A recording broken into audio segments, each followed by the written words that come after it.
Good afternoon. Earlier this spring, our community was shaken by what happened at a school track meet in Frisco. The violent loss of 17-year-old Austin Metcalf.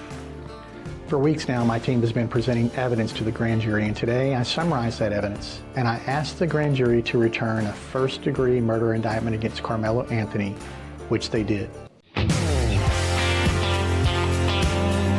Austin Metcalf's accused killer needs support fighting white supremacy after murder indictment. They told us it was self-defense. They told us it was a tragic misunderstanding that happened at a track meet inside of a tent between two boys that just got into a little skirmish. One of them ended up dead with a knife in his heart. Then they told us not to rush to judgment. Well, guess what? The facts finally caught up. They didn't just whisper. They screamed, folks. Karmelo Anthony. No, not the NBA guy, the teenager from Frisco. They just upgraded his indictment to first-degree murder. Let's talk about that for a minute. When you talk about upgrading to first-degree murder, folks, that's premeditated.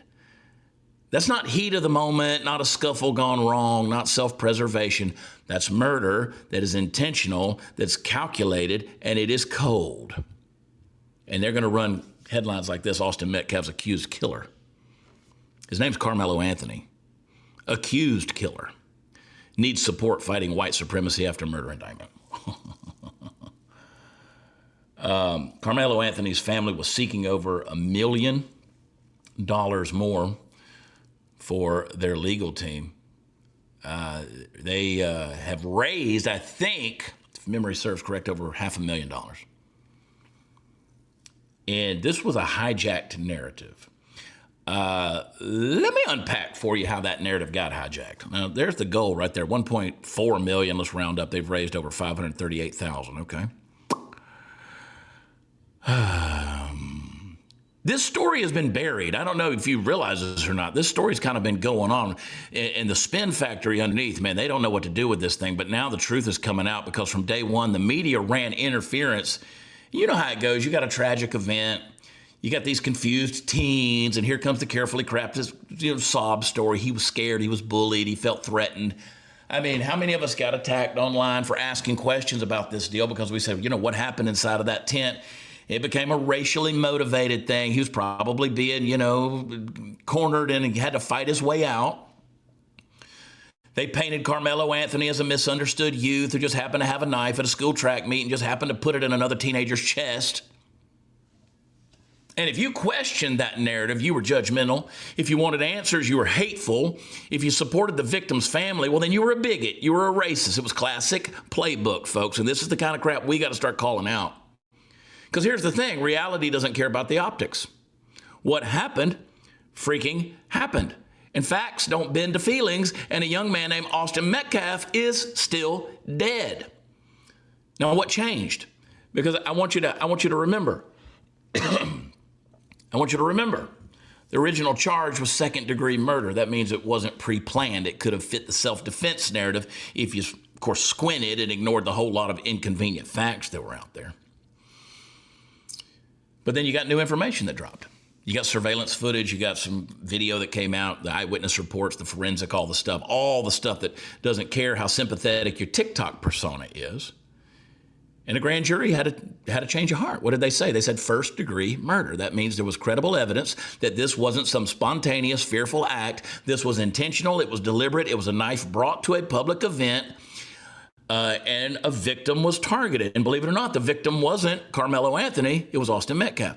He seized the moment not to survive, but to destroy. You don't accidentally commit first-degree murder. You actually plan it. Now, let's talk about Austin Metcalf because so much has been talked about Karmelo Anthony. And they just erased Austin Metcalf from the story. His name got buried under the hashtags and the sympathy campaigns and the GoFundMes and all of that for the accused. Now, Karmelo Anthony's family's raised hundreds of thousands of dollars for his legal defense. He wants more than that, or double more than that. You've had activists that have rallied for his release. He became the poster child for misunderstood youth in Frisco, Texas. Meanwhile, Austin's family buried the son.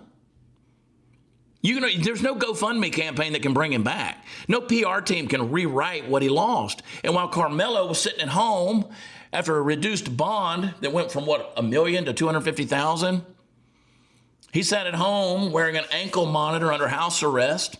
Austin Metcalf's in a grave. Now, how's that for justice? Because I want to be brutally honest here. Folks may not like it. I really don't care. This case didn't evolve. The truth finally clawed its way out from under a mountain of media spin.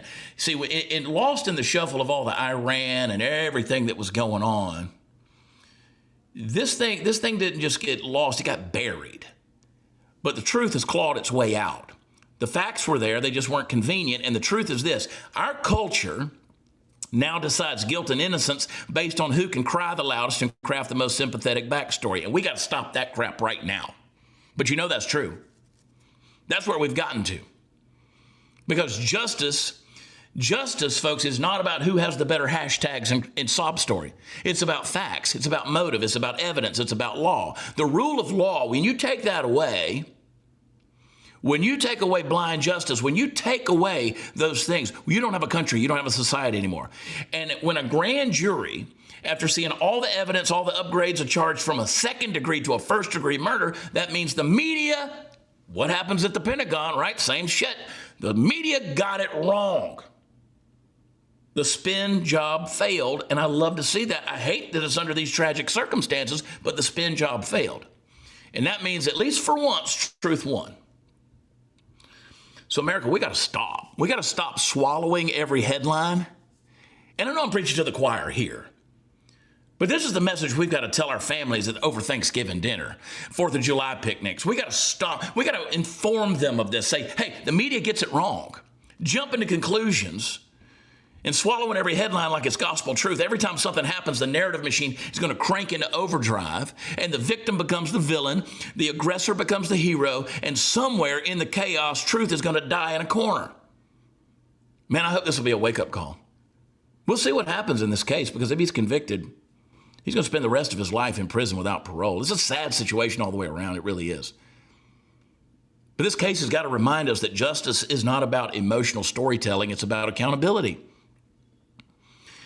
And I hope that in a courtroom far away from the noise of social media, the truth's finally going to get the microphone that it deserves, because this thing needs to be amplified. It really does. To the Metcalf family, your son's life mattered. His life mattered.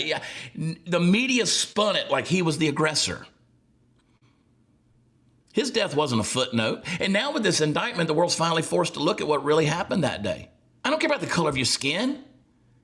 What really happened needs to be told. That's the story. The rest of us, we got to stop worshiping narratives and start standing for the truth, no matter how uncomfortable it makes you feel, no matter what they call you or label you.